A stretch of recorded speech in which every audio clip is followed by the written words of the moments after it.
నమస్కారం అండి. ఈనాటి కమ్మని కథ పేరు వీరయ్య వీలునామా. వేమవరంలో వీరయ్య అనే రైతు స్వయం శక్తితో 6 ఎకరాల మాగాణి సంపాదించుకున్నాడు.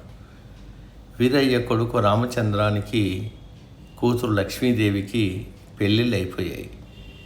పండుగలకు పబ్బాలకు అత్తామామలు కూతురికి కొత్త బట్టలు పెడుతుండటం రామచంద్రం భార్య కాంతామణికి ఇష్టం ఉండేది కాదు. చూస్తూ కూర్చుంటే రేపు మనకు కలగబోయే సంతానానికి ఏమీ మిగలదు, ఏదో వంకతో మీరు మీ నాన్న దగ్గర నుండి కొద్దో గొప్పో వసూలు చేసుకోవడం మంచిది అంటూ భర్తకు సలహా ఇచ్చింది. రామచంద్రం తాను చేసే పొగాకు వ్యాపారంలో పెట్టుబడికనో, నష్టం వచ్చిందనో, అప్పులు తీర్చాలనో సాకులు చెబుతూ తండ్రి దగ్గర నుండి పెద్ద మొత్తాల్ని తీసుకుపోతూ ఉండేవాడు. పొలం తాకట్టు పెట్టో కొంత అమ్మేసో సొమ్ము తెచ్చి కొడుక్కి ఇస్తుండేవాడు వీరయ్య. ఇచ్చిన ప్రతి పైసా జాగ్రత్తగా లెక్కలు రాసేవాడు. ఓసారి ఆ లెక్కలు చూసుకుంటే ఆస్తిలో సగం కొడుకు అవసరాలకే ఖర్చు అయినట్లు ఉంది. ఒకరోజు రాత్రి వీరయ్య పొలం నుండి తిరిగి వస్తుంటే పాము కరిచి అక్కడికక్కడే మరణించాడు.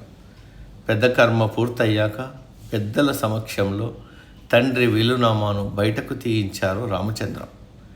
అతని భార్యను అందులో ఇలా ఉంది: ఆస్తి అంతా నా స్వార్జితం, అందులో సగము నా కొడుకు అవసరాల కోసం ఖర్చు చేయడం జరిగింది.